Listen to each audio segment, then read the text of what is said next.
Okay, well, for the first one, this funny looking U means micro. And micro is 1 over 1 million. Or better said, more efficiently, you can say it like that. 10 to the minus 6. Capital M is called mega. It means a million. Or 10 to the positive 6. K is the prefix, signifies the prefix kilo, and it means 1,000. You can also say it as 10 to the power 3. N is nano. Nano means 1 over 1 billion, or 1 billionth.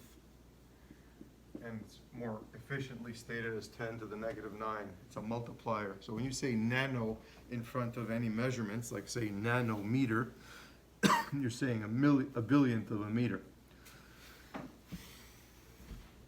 M is, if it's lowercase, means milli.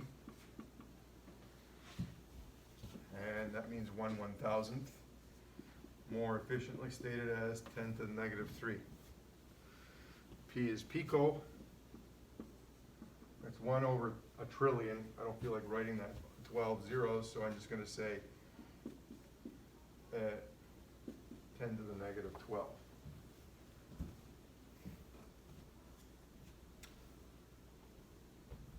Make sure you can answer those on your own. There is a little bit of memorization involved. I know memorization is a bad word nowadays, but there's still some room for it. There's a few things you should memorize because it makes everything more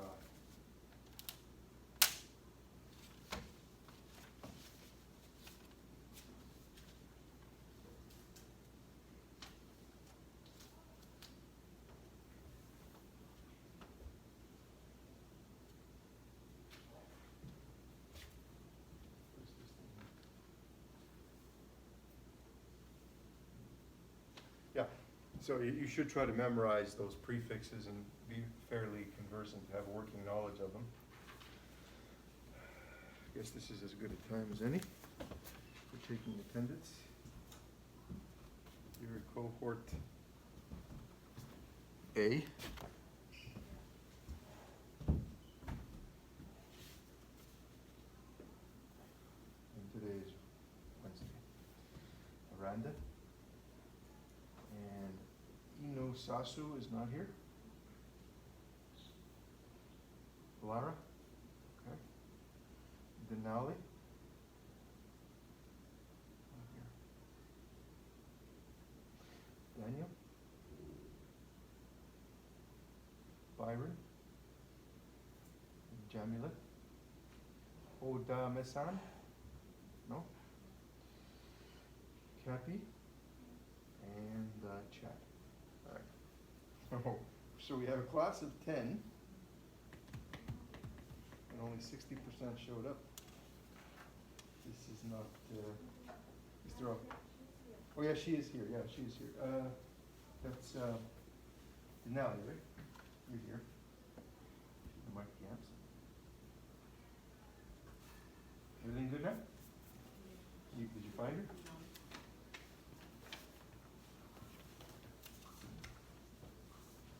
Okay. Let's do 24 now. The rest of 24, starting from 124C.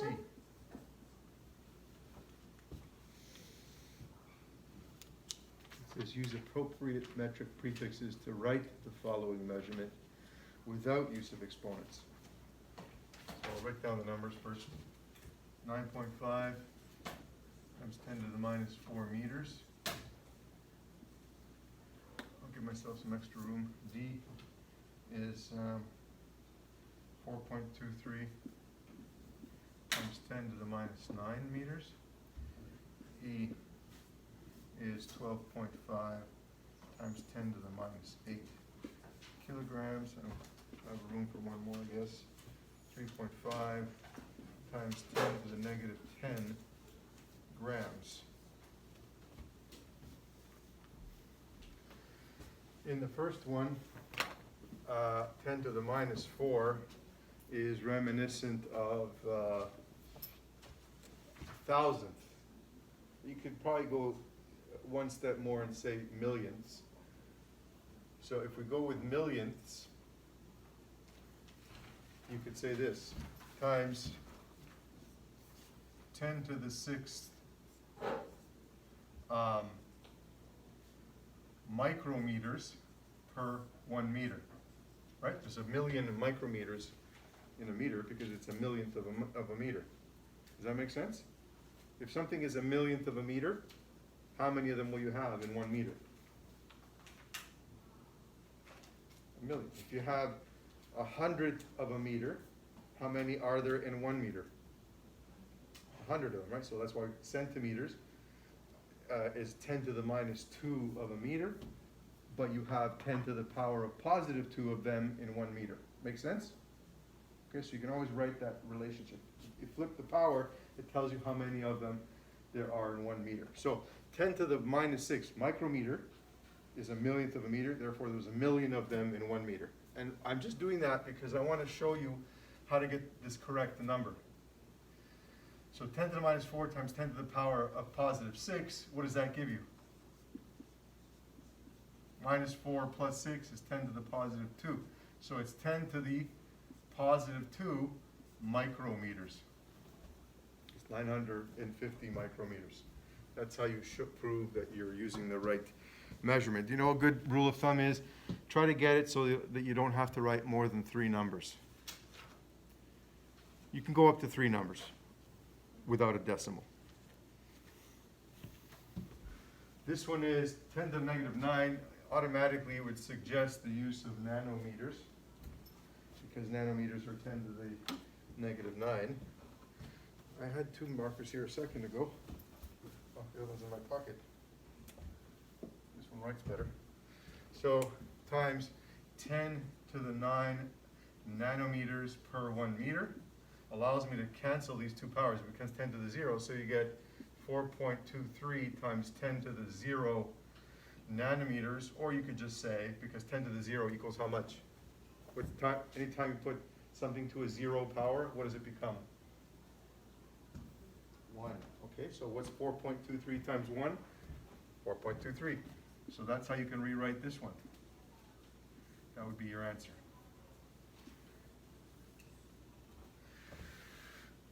12.5 times 10 to the minus 8 kilograms. Again, I would go with the 10 to the 9 nanograms. Oh, wait a second. These are kilograms. So let's get rid of kilograms first. Times 10 to the 3 grams per 1 kilogram. And then times, that's going to give you 12.5 times 10 to the negative 5 grams. But we're still not finished because we want to get it so that there's no big powers. What's another way? We could say, well, 10 to the minus 6 is pretty close to negative 5. So we're going to say times 10 to the negative 6 micrograms per 1 gram. And that allows you to get rid of grams. That crosses out grams. And if you have 10 to the, there's that many, 10 to the positive 6 micrograms in a gram. So if you have positive 6 minus 5 and minus 5, it's going to give you positive 1. So your answer is going to be 12.5 times 10 to the power of 1 micrograms. What's 10 to the power of 1? If you raise something to the power of 1, what does it give you? It gives you the same number, right? It's equal to 10. So what's 12.5 times 10? Just move the decimal place over by 1. And your answer is 125 micrograms. See, the whole purpose of this exercise is to get the appropriate prefix so that you don't have to use exponential notation.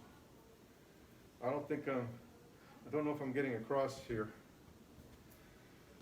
Let's look at 10 to the negative 10. I would use picograms. Picograms, there's 10 to the 12 of them per 1 gram. That allows me to cancel grams.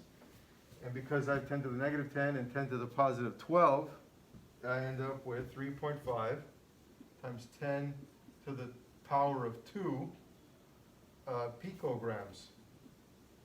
And another way of saying, what's another way of saying 10 to the power of 2? 100. What's 3.5 times 100? 350. And there's your answer. 350 picograms. So I just showed it with straight numbers. I showed it with straight numbers and no prefix. So I forgot to finish this one. What's another way of saying 10 to the power of 2? 100. So 9.5 times 100?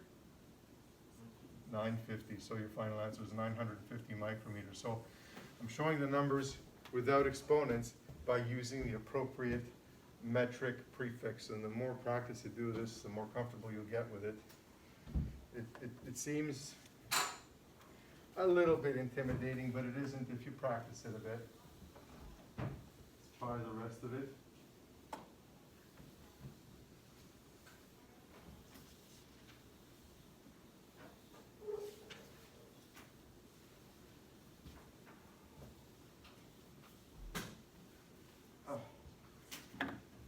Where are we now? If 124G.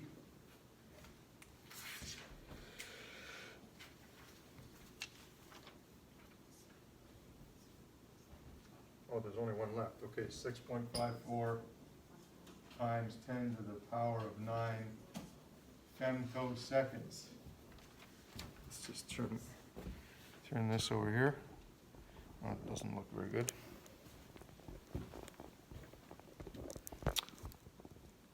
There. So our unit is femtoseconds. So why don't we try to get rid of that and then convert it to something that's more appropriate. We know there are times, let me get this right now. It goes, pico is 10 to the 12, 10 to the negative 12, femto is 10 to the negative 15. Nano is 10 to the, okay, let me write them down. Nanometers equals 10 to the negative 9.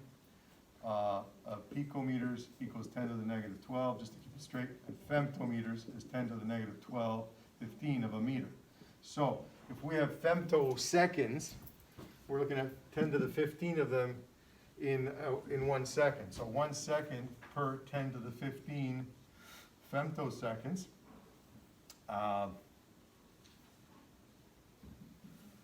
We can rewrite this as 6.54 times 10 to the 9 femtoseconds.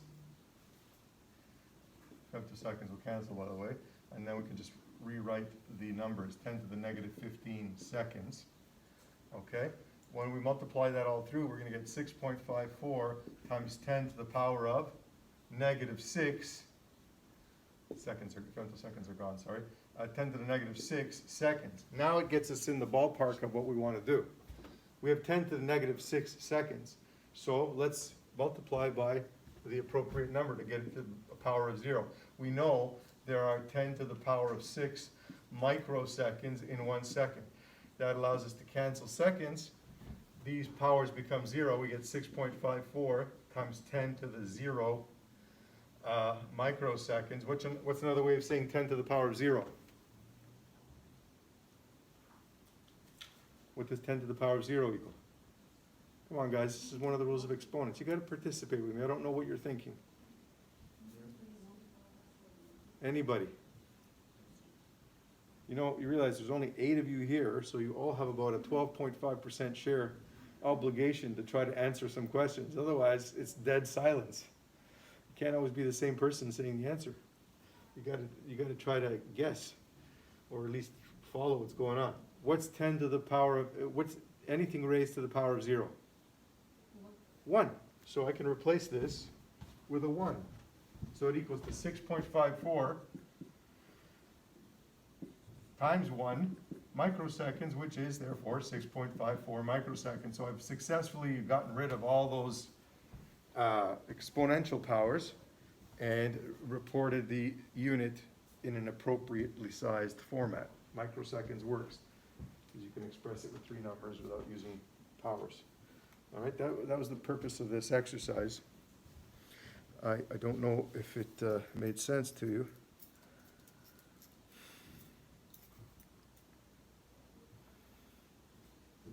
Okay, I asked you if you were feeling ambitious to do 125 at home, and 126, so let's do those ones as well. The question is,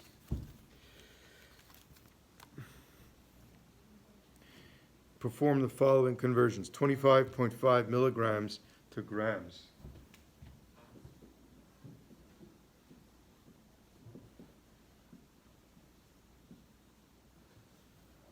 So we know that milligrams, milli, what does that mean? What fraction is milli? What does mille stand for in French? Or mille? What's the Iraqi word for 1,000? Anybody? What is it? Milia? Yeah, so you see in every language you have some roots there that resemble the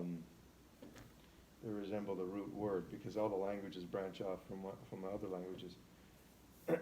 So mille means 1,000. Millesimo in Italian means 1/1,000th. So milli is what we use in the metric system to say 1/1,000. Guys, you got to memorize those things in that table I gave you at the beginning of the year in the notes. You won't be able to do your test if you don't do that. Okay, so milligrams means there's 1,000th of a gram. So let's get rid of milligrams. We're going to say times 1 gram per 1,000 milligrams. That allows us to cancel milligrams, and then we can rewrite this in a more appropriate format. We can say 25.5. Well, what's another way of saying 1,000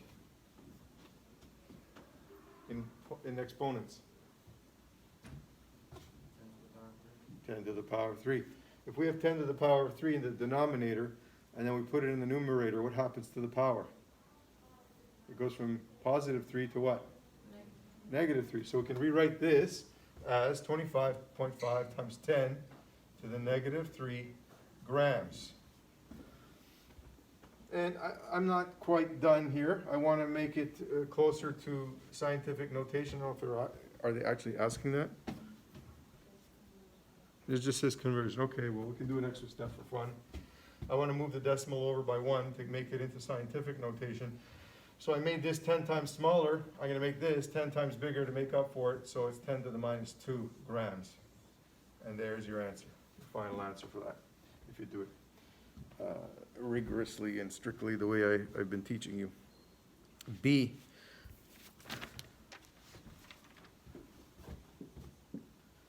(124B) that is. No, sorry, 125B.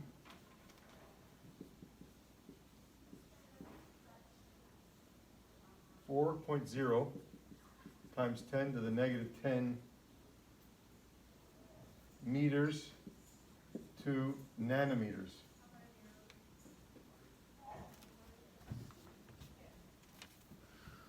What you're going to do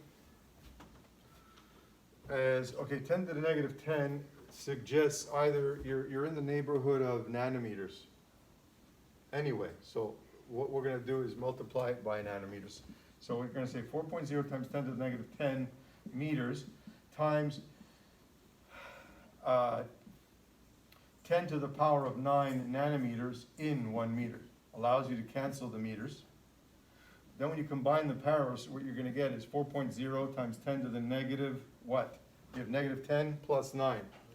Negative 1. So it's going to be 10 to the negative 1. It's already in scientific notation format, so you can simply write this.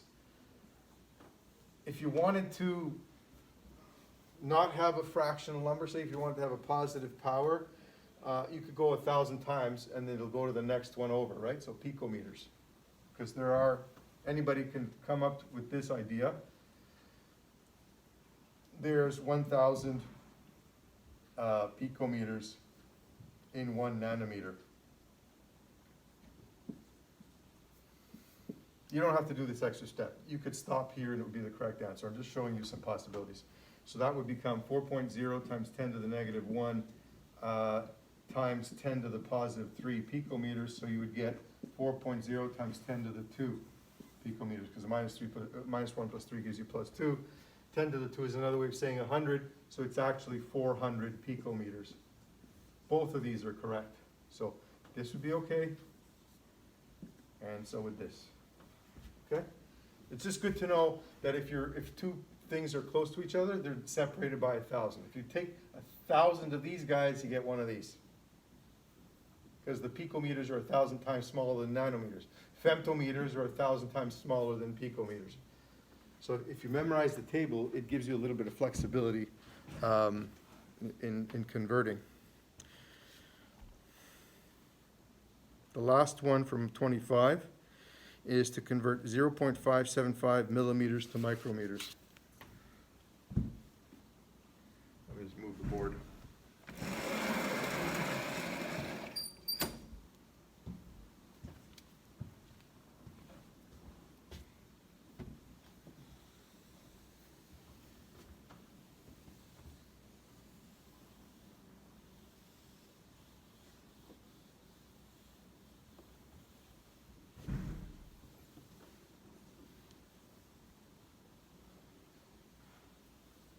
In some areas of mechanical engineering, they work with accuracies in the range of 1/10,000th of an inch, or even sometimes even better than that, 100,000ths of an inch. So when you're milling metal, for instance, if you're making engine parts, pistons have to fit inside the cylinders very tightly, but not too tightly. They have to be snug, because what happens is the piston's going up and down inside the cylinder, there's oil on the walls that lubricates its motion, and then there's rings on it that will scrape the oil down each time the piston goes down, so that you don't have oil on top of the piston in the combustion chamber, because otherwise it makes a mess. You start burning oil. So the engineering has to be done carefully, and the tolerances have to be pretty tight to get an engine that performs well.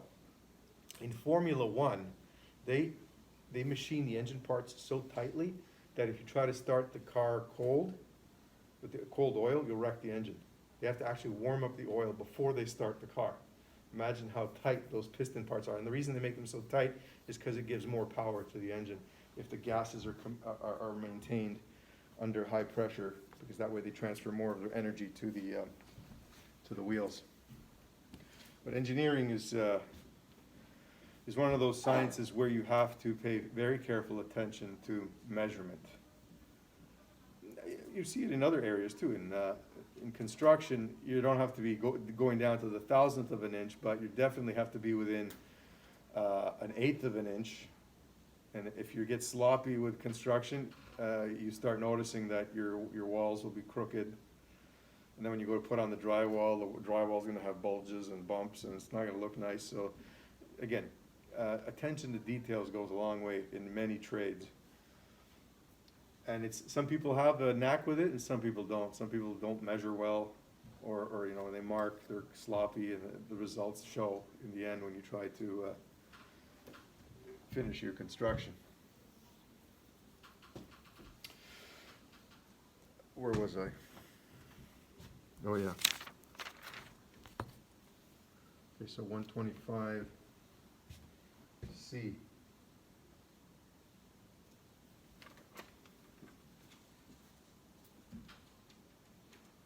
0.575 millimeters to micrometers is what you're aiming to convert it to.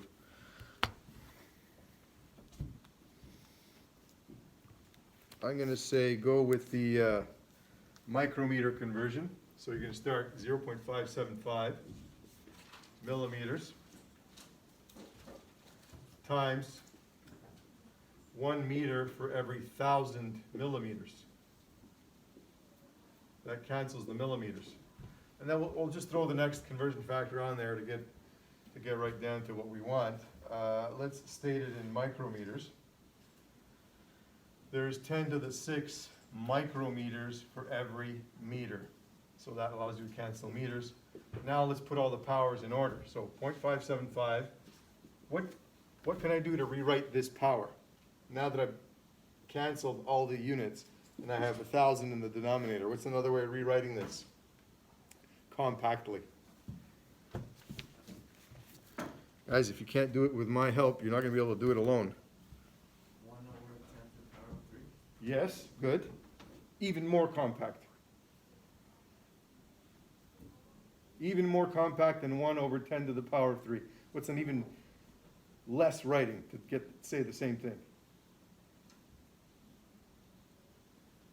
What's the rule of exponents? If I take something that's got a positive power in the denominator and I put it in the numerator, what happens to the power? It becomes negative. So I can rewrite. You are right. You can say this. Okay? I've simplified already. But I want to simplify more. So I'm going to go 0.575 times 10 to the negative 3 times 10 to the positive 6, and the answer is going to be in micrometers. What's 10 to the negative 3 times 10 to the positive 6 when you do the multiplication? Add the powers. 10 to the power of 3. So there you go, 0.575 times 10 to the power of positive 3 micrometers. Let's put it in scientific notation just for fun. It becomes 5.75.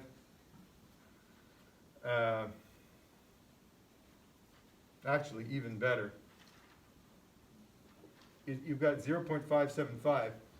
You can turn back that into 1,000. You can move the decimal 3 times. It becomes 575 micrometers as your final answer.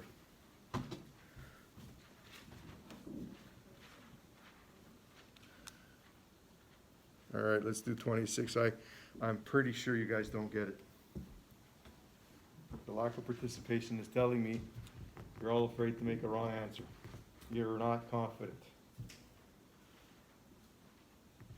You got to know your rules of exponents. Remember the 3 rules? The 5 rules? Let me just refresh your memories. There's 5 rules of exponents you got to remember. If you have 2 powers that are being multiplied, or 2 numbers that are raised to powers being multiplied, as long as the numbers are the same, you can add the power. If they're being divided, you subtract the powers. If you raise a power to a power, you multiply the powers. If anything is to the power of 0, it equals 1. And I may have put them in the wrong order, but they're all there. And if you have something that is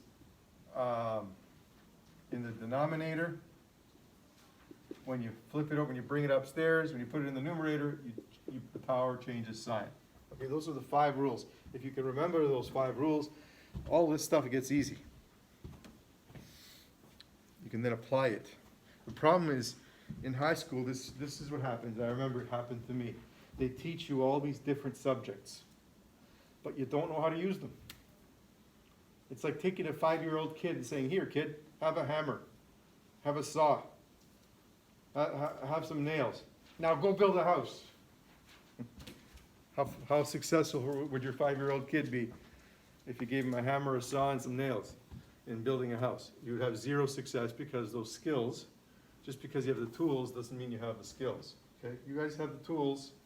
We teach you the tools, but to learn how to use those tools takes practice, and it takes time, and it takes an actual effort on the part of the person. You got to actually sit there and say, what is going on here? Read through it over and over again, watch the videos, and so on and so forth. Or you can just accept defeat and never understand it, which is what most people end up doing, frankly. Most people, even, you talk to adults, high percentage of adults have no idea how this stuff works.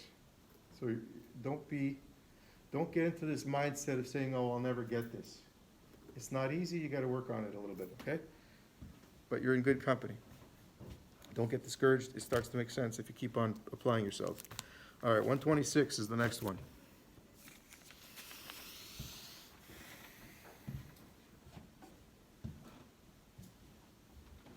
I'd rather erase this. Can I erase all this? No?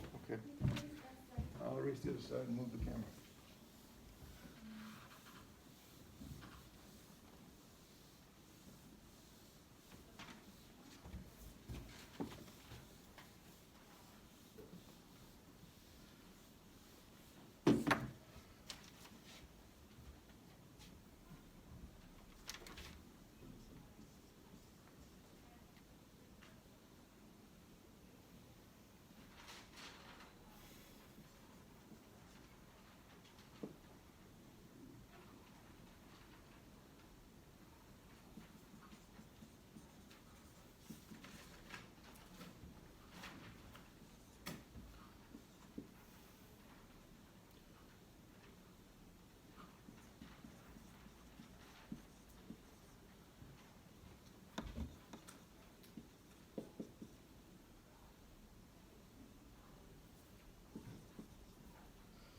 And C is 7.25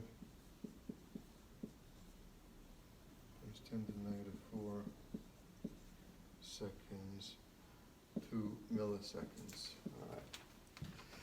That's all of 26.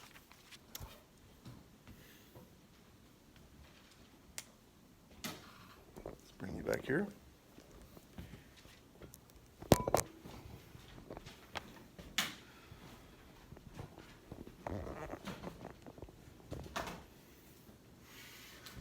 You have 9.5 times 10 to the minus 2 kilograms. You want to convert them to grams. So let's look at the conversion factor. Kilograms to grams, what is the factor? How much? 1,000 is right. So we're going to say 9.5 times 10 to the minus 2 kilograms times, where do we put kilograms? Bottom or top? Bottom, because we want to cancel the kilograms. So we're going to say 1,000 grams per 1 kilogram. Cancels kilograms. Don't worry about the numbers just yet. What's another way of writing 1,000?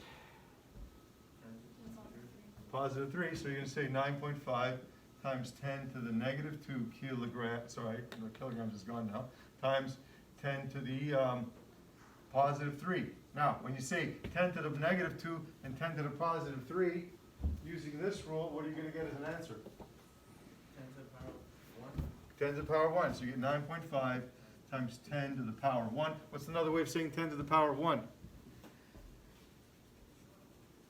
It's the same number, 10. All right, what's 9.5 times 10? Oh, 95. And so the answer ends up being 95 grams. There's your final answer. Okay? Let's do the next one. We're trying to convert micrometers to nanometers. Remember what I told you? If you know the two things that are next to each other, you can just multiply by 1,000. There's 1,000 nanometers in a micrometer.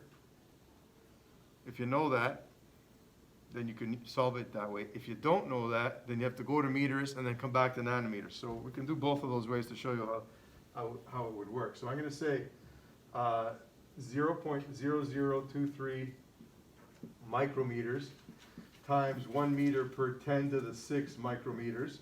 That allows us to cancel micrometers. And then we're going to say times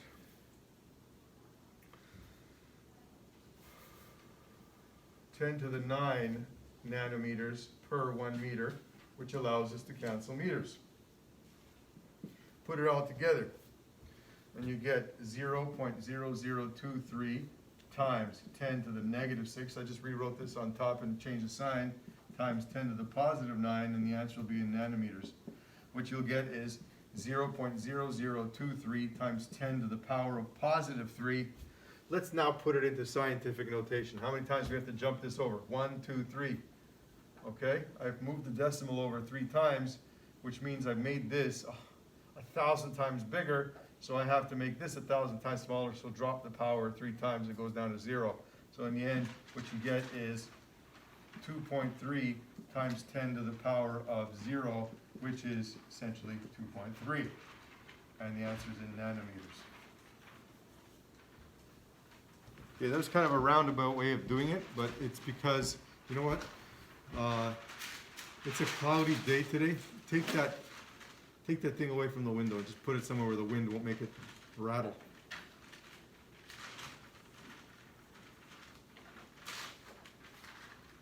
Thank you.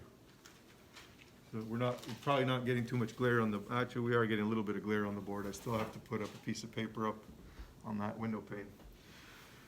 All right, I'll show you another way you could do this. I could just say this.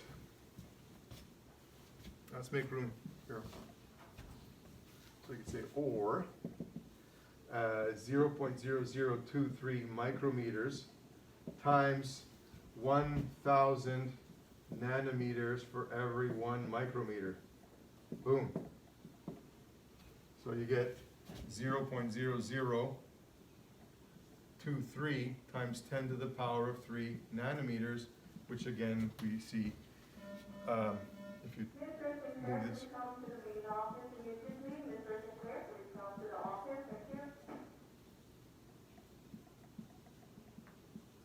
And there you're done. So if you know that nanometers is right next to micrometers and there's 1,000 nanometers in the micrometer, you still get the same answer. It's just a little faster. That's why the more familiarity you have with all these prefixes, the easier you'll find any conversion factors if you're asked to do them.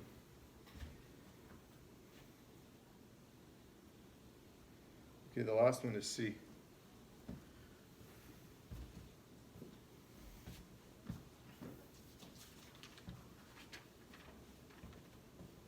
So 7.25 times 10 to the negative 4 seconds, and you want to convert it to milliseconds. All right? There's 1,000 milliseconds in a second, so we're going to say 7.25 times 10 to the negative 4 seconds times 1,000 milliseconds. Actually, let's make it microseconds. I think it's a better jump. Because 10 to the 6 will give us a positive exponent. So let's say 10 to the power of 6 microseconds per 1 second. Allows you to cancel seconds. And when you have 10 to the negative 4 multiplied by 10 to the positive 6, the answer is going to be 10 to the positive 2. So you're going to get 7.25 times 10 to the positive 2 microseconds. What's another way of saying 10 to the positive 2? 10 times 10? 100. So what's 100 times 7.25? 725. So your answer is 725 microseconds. All right? Now you've got lots of examples there.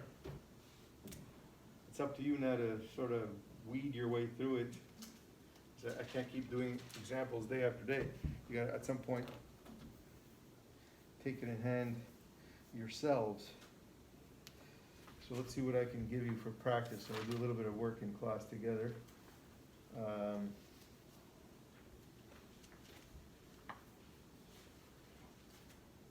Let's do 127 because that's a density problem and I want to give you some of those as well.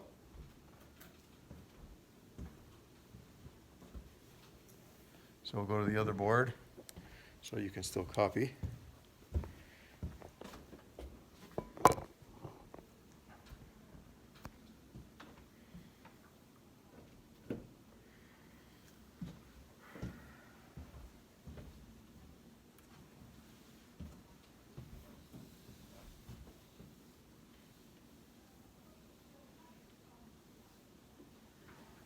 I'll leave these here in case you want to refer to them.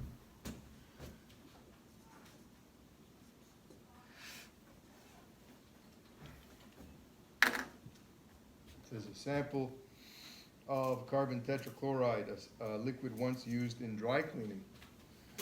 Now they use perchloroethylene. So when they talk about dry cleaning, what they're doing is they're exposing your clothes to an organic chemical that can dissolve oils and dirt very well.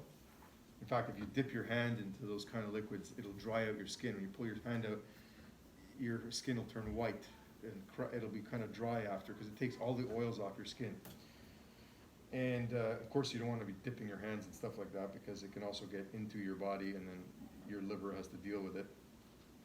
And some, especially the oils with a lot of chlorine in them, they tend to get right into your fat, and then they end up in your liver. Your liver eventually has to deal with it. I figured that out when I used to clean my motorcycle air filters.